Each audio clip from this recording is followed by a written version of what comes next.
درود بر شما. منصور آریا هستم، وکیل دادگاه‌های کالیفرنیا، نیویورک، کنتیکت و دادگاه فدرال امریکا. در این کانال به بررسی مسائل حقوقی می‌پردازم. اگر شما به مسائل روز حقوقی امریکا علاقه دارید، توصیه می‌کنم این کانال رو سابسکرایب کنید.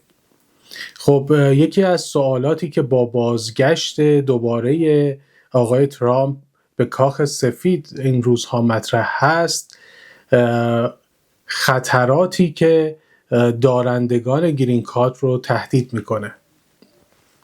در واقع آیا شما که گرین کارت دارید ممکنه براتون برای موقعیت مهاجرتیتون خطری ایجاد بشه؟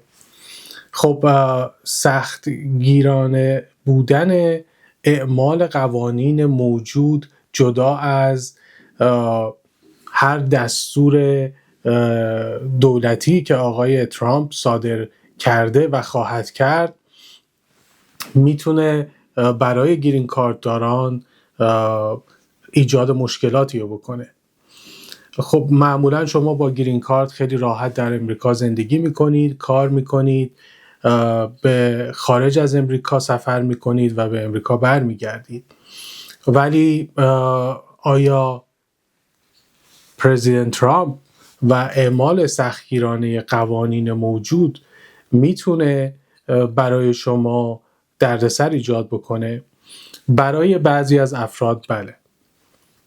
به طور کل همه گرین کارت داران از حقوق تقریبا برابری با سیتیزن ها برخوردار هستند.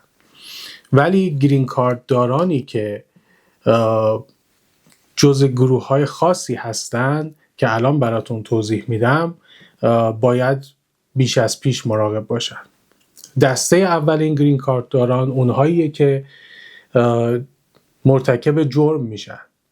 حتی جرایم کوچکی مثل رانندگی در حال مستی ممکنه باعث دادگاهی شدن شما از حیث مهاجرتی جدا از پروسه رسیدگی به جرم شما در دادگاه‌های کیفری، ممکنه در دادگاه‌های مهاجرتی هم برای شما تشکیل پرونده بشه و شما در نهایت از کشور اخراج بشید.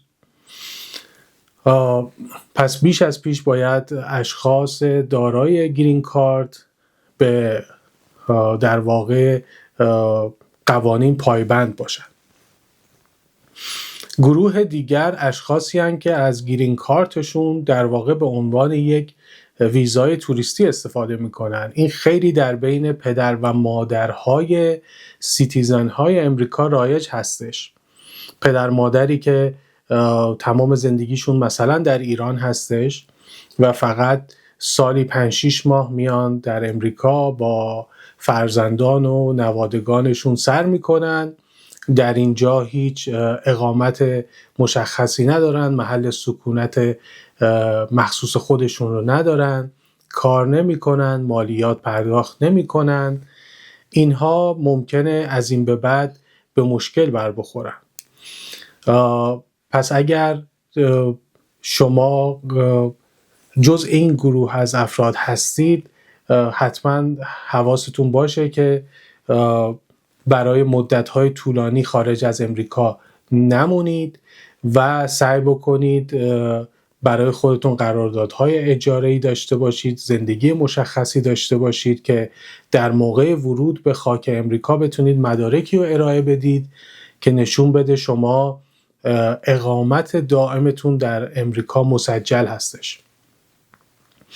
و اگر در فرودگاه افسر به شما یک فرم داد، فرمی به نام I-407، در واقع فرمیه که شما امضا میکنید و گرین کارت خودتون رو به طور خودخواه و در واقع پس میدید.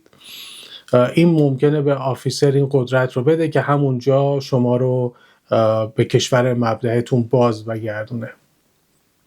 پس باید بیش از پیش این گروه حواسشون به مدارکشون و آنچه که در فرودگاه ها اتفاق میفته باشه. و به طور کل سعی کنن بیشتر از 6 ماه از امریکا خارج نباشن و اگر دلایل خاصی دارن برای موندن بیشتر از 6 ماه در امریکا، مثلا اگر شخصی میره ایران به هر دلیلی نمیتونه زیر 6 ماه برگرده، یا شخص مریض میشه میفته تو بیمارستان یا خونه، یا خدای نکرده دستگیر میشه و میفته زندان، اونها موقع بازگشت باید تمام اون مدارک اثبات کننده موقعیتشون در ایران چطور شده که گیر افتادن در اونجا رو ترجمه کنن، همراه خودشون داشته باشن که بتونن موقع ورود به خاک امریکا به افسر ارائه بدن. خوشحال میشم اگه این کانال رو سابسکرایب بکنید.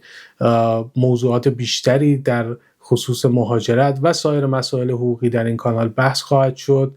ممنون میشم اگر مبحثی هست، سوالی هست، تو کامنت ها برام بنویسید. خداحافظ.